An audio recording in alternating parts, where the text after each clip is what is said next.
जय हिंद दोस्तों, स्वागत है आपका हमारे YouTube चैनल में। तो दोस्तों चलिए हम स्टार्ट करते हैं। आज हम आपके लिए लाए हैं भारत सरकार की जो आगामी कुछ लक्ष्य तय किए गए हैं, उसको हम लोग समझेंगे कि किस वर्ष में भारत ने कौन सा लक्ष्य निर्धारण किया है। जैसे कोई बीमारी हुई या फिर कोई लक्ष्य हुआ, चाहे मतलब एनर्जी के लिए हो गया, तो उससे रिलेटेड ये वीडियो है। और ये मतलब एक ही साथ आपको सब कुछ मतलब डिटेल मिल जाएगा। और इसको आप मतलब वीडियो देखते ही आपको याद हो जाना चाहिए, क्योंकि इस तरीके से मैं इसको मतलब डिज़ाइन ही किया हूँ कि मतलब आपको याद हो जाए। तो चलिए स्टार्ट करते हैं। तो हम पहले ही देखेंगे जो है ईयर चल रहा है हमारा 2025 का।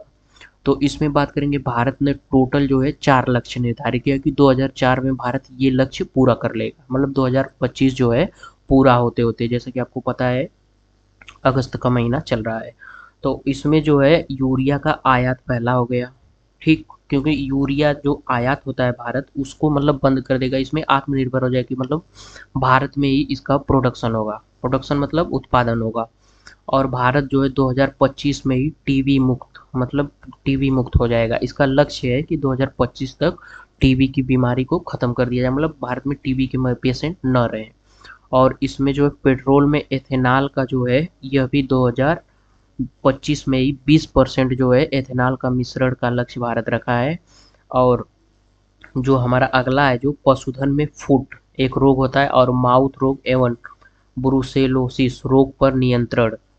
इसमें दोस्तों ध्यान रखिएगा, जो नियंत्रण है वह 2025 तक है। और इसका जो उन्मूलन का लक्ष्य, मतलब पूर्णतः जो मतलब इसमें 2025 तक नियंत्रण पालेगा, लेकिन जो उन्मूलन होगा वो 2030 तक उन्मूलन होगा। इसको याद रखिएगा। मतलब ऑप्शन अगर 2030 आ जाता है, इससे मतलब पशुधन में फूट या फिर माउथ रोग या फिर ब्रूसेलोसिस रोग से मतलब उन्मूलन दिया तो 2030, अगर नियंत्रण का लक्ष्य पूछा है तो मान लीजिए 2025 लगाइएगा। और हमारा अगला जो है 2026 के ईयर में आएंगे आप, तो 2026 में बस एक ही लक्ष्य है दोस्तों। अभी आगे आएगा, अगर मान लीजिए ईयर आएगा, फिर जो हमारा बजट पास होता है उसमें, या फिर मतलब कोई फेस्ट हो हमारा, जैसे नेशनल फेस्ट मान लीजिए इंडिपेंडेंस डे या फिर रिपब्लिक डे, तो उस पे भी घोषणाएं हो सकती हैं। लेकिन अभी तक फिलहाल 2026 में एक ही लक्ष्य है, नक्सलवाद। दोस्तों यहाँ पे थोड़ा मिस्टेक हो गया है, नक्सलवाद को समाप्त करना इसका लक्ष्य है। तो अगर मान लीजिए एग्जाम में पूछे कि भारत ने मतलब किस वर्ष तक नक्सलवाद को समाप्त करने का लक्ष्य रखा है, तो 2026 मारिएगा आप। और हमारा अगला क्वेश्चन है 2028 में जो है चंद्रयान 4। दोस्तों ध्यान रखिएगा, चंद्रयान 4, जबकि चंद्रयान 5 की भी लॉन्चिंग का जो है सारा मतलब ब्यौरा दिया जा चुका है। और जो 2000 मतलब इसमें अभी ईयर निर्धारित नहीं किया गया, लेकिन चंद्रयान जो 5 है दोस्तों, ये जापान के साथ जो जाक्सा है ना दोस्तों, हमारी जो इसरो है और जाक्सा जो कंपनी है, इससे मिलकर दोस्तों ये चंद्रयान 5 जारी किया जाएगा। लेकिन चंद्रयान 4 का जो लक्ष्य है 2028 तक ये प्रस्तावित है। 2028 में बस आप एक याद रख लीजिए, चंद्रयान 4 को लॉन्च करने का लक्ष्य रखा गया है। और अगले ईयर में आएंगे तो 2030 में दोस्तों 4-5 इम्पोर्टेंट जो लक्ष्य हैं निर्धारित किए गए हैं।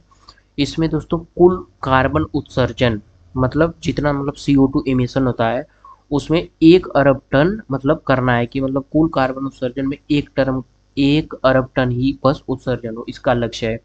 और कुल वाहनों में 30% इलेक्ट्रिक वाहन करना लक्ष्य है। मतलब जैसे मान लीजिए अगर 100 वाहन है तो उसमें से 30 जो है इलेक्ट्रिक वाहन रहेंगे, और 70 जो है बाकी और जैसे वाहन हो गए पेट्रोल डीजल।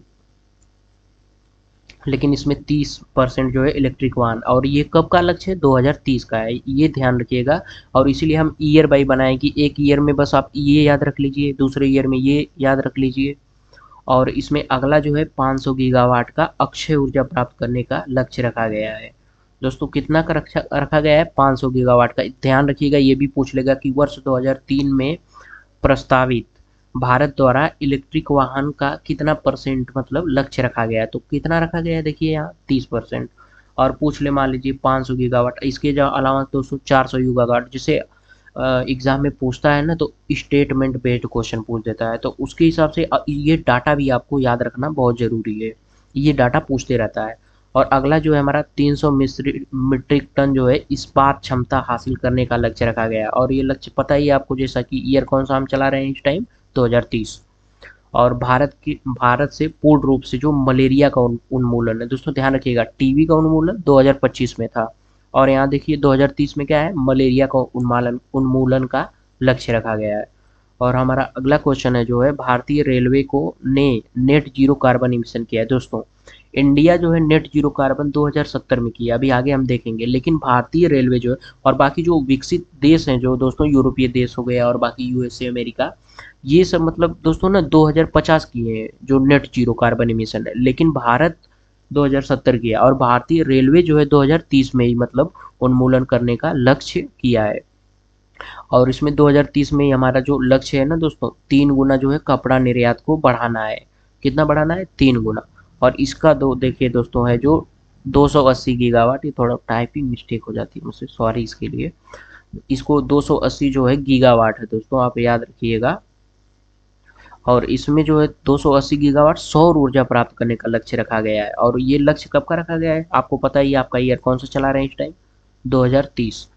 और अगला क्वेश्चन है, 100 मीट्रिक टन जो है कोयला का गैसीकरण प्राप्त करने का लक्ष्य रखा गया है, और ये भी कब रखा गया है? 2023 में। और इसी के साथ चलिए हम अगला बढ़ते हैं दोस्तों, यही देखिए इसी में ज़्यादा था, बाकी अब छोटा छोटा है। 2000 देखिए, अब आ जाते हैं 2035 पे, सीधे 2035 पे दोस्तों, 2030 से 2035 पे। और इसमें क्या है, भारत का अपना अंतरिक्ष स्टेशन स्थापित करना दोस्तों। भारत जो है स्पेस में ना अपना खुद का एक अंतरिक्ष स्टेशन स्थापित करेगा, और ये कब करेगा? 2035 तक ये लक्ष्य रखा गया है।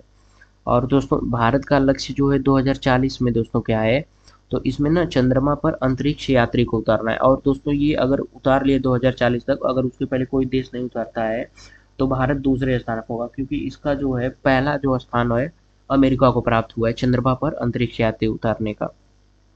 और अगला जो है हमारा 2047, और 2047 की बात करें, और दोस्तों इसमें याद रख लीजिएगा एक और, मैं यहाँ नोट करना भूल गया हूँ, इसमें दोस्तों ना 2030 तक भी हमारे जो एसडीजी गोल हैं, सॉरी, एसडीजी गोल हैं जो, वो निर्धारित किए गए। और एसडीजी गोल जो है कितने हैं हमारे यहाँ?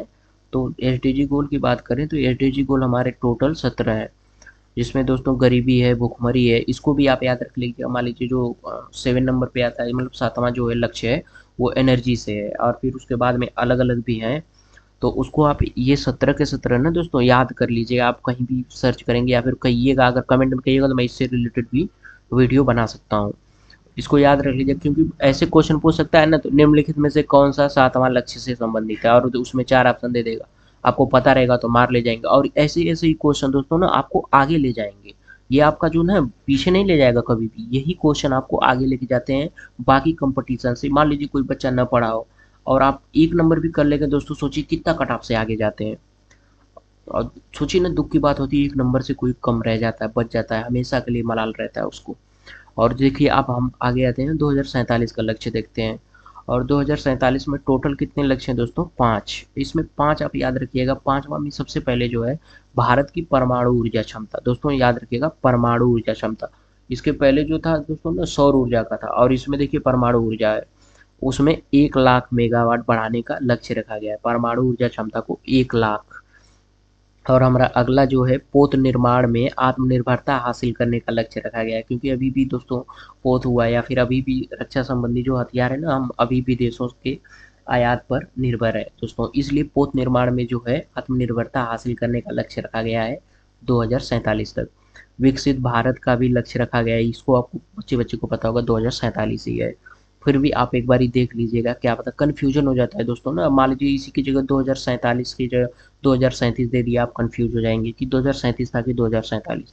और अगला इसी के साथ देखते हैं ना, तो तेलंगाना है, सरकार ने अपने राज्य की अर्थव्यवस्था दोस्तों 3 ट्रिलियन करने का लक्ष्य रखा है। और कौन रखा है दोस्तों? ध्यान रखिएगा, तेलंगाना सरकार, वो भी कौन? राज्य की अर्थव्यवस्था को 3 ट्रिलियन, दोस्तों मामूली बात नहीं होती है। और अगला क्वेश्चन है इसमें, सॉरी, अगला जो है हमारा हाइड्रोक्लोरोफ्लोरोकार्बन है, सॉरी हाइड्रोफ्लोरोकार्बन है, बस क्लोरो नहीं है दोस्तों, हाइड्रोफ्लोरोकार्बन को शॉर्ट नेम जो है HFC होता है। इसके उपयोग को दोस्तों 80% तक कम करना है। मान लीजिए 100% इसका यूज हो रहा है तो 80% जो है कम कर देना है, बस 20% ही इसका उपयोग होना है। और अगला जो है 2025 हमारा, देखिए ये मुझे लग रहा है इम्पोर्टेंट है, क्योंकि दोस्तों मुंबई शहर जो है ध्यान रखिएगा, कोई एक शहर इसमें स्पेसिफिक शून्य कार्बन लक्ष्य उत्सर्जन का लक्ष्य रखा है, मुंबई शहर। और अगला हमारा देखिए, आपको बताए ही थे पहले ही, 2070 तक भारत का नेट जीरो लक्ष्य है।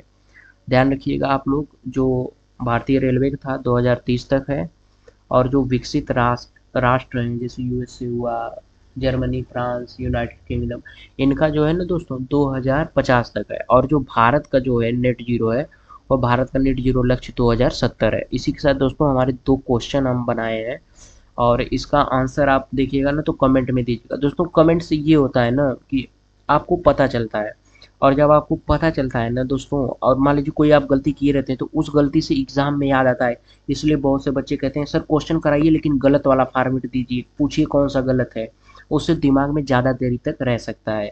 इसलिए आप कमेंट करेंगे तो आपके याददाश्त में भी रहेगा, क्या पता कि कमेंट किया था। तो हमारा जो पहला क्वेश्चन है, निम्नलिखित में से कौन से वर्ष, ध्यान रखिएगा देखिए, निम्नलिखित में से कौन से वर्ष भारत टीबी मुक्त लक्ष्य निर्धारित किया है। तो इसमें देखिए 2035 दिया है, 2027 दिया है, 2025 दिया है, और 2047। दोस्तों आप ये भी देखिए ना कि हम कितना ज़्यादा क्लास में कंसंट्रेशन ला पाए हैं, क्योंकि ये ऊपर ही मैं आपको पढ़ाया हूँ, कोई अलग से पूछा नहीं है। तो इसका आंसर आप दीजिएगा कमेंट बॉक्स में। और हमारा अगला जो है, भारत द्वारा चंद्रमा पर अंतरिक्ष यात्री उतारने का लक्ष्य निर्धारित किया गया है, मतलब किस वर्ष किया गया है अंतरिक्ष यात्री उतारने का, इसको भी मैंने बताया था। इसमें देखिए ऑप्शन 2035 है, 2047 है, 2025 है, 2040 है। तो इसका भी आंसर आप कमेंट बॉक्स में दीजिएगा दोस्तों। इससे क्या होगा दोस्तों ना, कमेंट करेंगे तो आपको पता चलेगा। जैसे होता है कोई चीज़ कोई बोला रहता है या फिर कोई चीज़ डिबेट हुई रहती है ना, तो आपको एग्जाम में आता है हाँ यार। जैसे मेरे दोस्त से एक ठो ना रामसर कन्वेंशन पे बहस हुई थी, तो मैंने उससे बताया कि 1981 में हुआ था, वो मुझसे बोला 1971 में रामसर कन्वेंशन हुआ था। फिर मैं घर आके देखा, फिर मुझे सही लगा कि मतलब हाँ यार 1971। फिर मैं उस चीज़ को कभी भूल ही नहीं पाया कि हाँ 1971 में ही रामसर कन्वेंशन हुआ था। तो इसी के साथ थैंक यू दोस्तों। और वीडियो अच्छी लगी दोस्तों तो लाइक शेयर सब्सक्राइब कर दिया करिए, और मिलते हैं आपसे अगली वीडियो में। और इसी से रिलेटेड हम कुछ टॉपिक, और दोस्तों ध्यान रखिएगा, ये मतलब ना जितना भी करंट अफेयर आता है जल्दी कोई नहीं लिखवाता है, और लिखवाता भी है ना तो इधर उधर करके दिया रहता है। और आपको दोस्तों सोचिए कम समय में 10 से 12 मिनट में, और इतना सारा मतलब इतना सारा कंटेंट मिल रहा है, तो बड़ी बात है। और मेरे ख्याल से बड़ी बात है, क्योंकि दोस्तों मैं खुद ही मतलब पढ़ के फिर उसके बाद पीडीएफ बनाता हूँ, ताकि मतलब जो परीक्षा के बेस पे फिर पीवाई क्यू एनालिसिस करता हूँ। इसलिए मतलब आपको लग सकता है, या फिर मतलब अगर मान लीजिए परीक्षा दी अभी पहली बार तो मैं बना रहा हूँ, और इसके बाद भी मतलब सफलता मिली, फिर मुझे भी मतलब बताने का मौका मिलेगा कि मैं कितनी बार बताया। और दोस्तों ज़रूरी नहीं है, देखिए पढ़ाने के लिए सारे लोग पढ़ाते हैं, और हर टॉपिक आपको हर करंट अफेयर की बुक में मैगजीन में मिलेगा। लेकिन बात ये होती है ना दोस्तों, कम समय में आपको मिले। मान लीजिए आप इतना टॉपिक पढ़ने के लिए कम से कम मान लीजिए 10 से 15 मिनट, 20 मिनट, मान लीजिए 25 मिनट लगा दिए दोस्तों, एक ही बार में तो याद होगा नहीं। तो इसलिए मैं इसलिए करता हूँ कि आप मान लीजिए चलते हैं या फिर खाना पीना बना रहे हैं तो अपना ऑडियो लगाए और सुन लिए, याद हो भी हो जाएगा। तो इतना ज्ञान नहीं देता हूँ हर वीडियो में मैं। थैंक यू, और फिर जय हिंद दोस्तों, मिलते हैं अगली वीडियो में।